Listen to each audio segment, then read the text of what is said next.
Hi നമസ്കാരം. ഞാൻ advocate Deepu Indira Devi. ഇപ്പോൾ റാഗിങ്ങിൻ്റെ പരിധിയിൽ ബോഡി ഷെയ്മിങ്ങിനെയും ഉൾപ്പെടുത്തിയിട്ടുണ്ട്.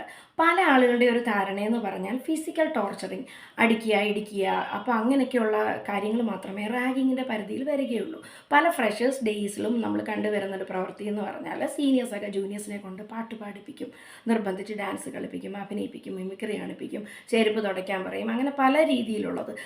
പ്രോജക്റ്റ് വർക്ക്സൊക്കെ നിർബന്ധിച്ച് എഴുതിക്കും, അസൈൻമെൻറ്റ്സ് നിർബന്ധിച്ച് ചെയ്യിക്കും. അപ്പോൾ ഇങ്ങനെയുള്ള എല്ലാ പ്രവൃത്തിയും പോലെ തന്നെ ഇപ്പോൾ ബോഡി ഷെയ്മിങ്ങും റാഗിങ്ങിൻ്റെ പരിധിയിൽ വരുന്നതാണ്.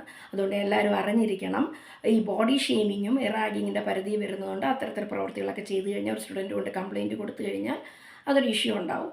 2024 ഹൈക്കോടതിയുടെ ഡിസിഷൻ പ്രകാരം ഒരു ഭർതൃഗ്രഹത്തിൽ ഓരോ സ്ത്രീകളൊക്കെ ഭർത്താവിൻ്റെ ബന്ധുക്കളിൽ നിന്നൊക്കെ ഒരു ബോഡി ഷെയ്മിങ്, അങ്ങനെ നാത്തൂന്മാരെന്തെങ്കിലും പറയുന്നു, അല്ലെങ്കിൽ ഇൻലോസ് പറയുന്നു, അങ്ങനെയൊക്കെ വരുന്ന സിറ്റുവേഷനിലും അതൊരു ഗാർഹിക പീഡനത്തിൻ്റെ പരിധിയിൽ ഉൾപ്പെടുമെന്ന് ഹൈക്കോടതി 2024 പറഞ്ഞിട്ടുണ്ട്.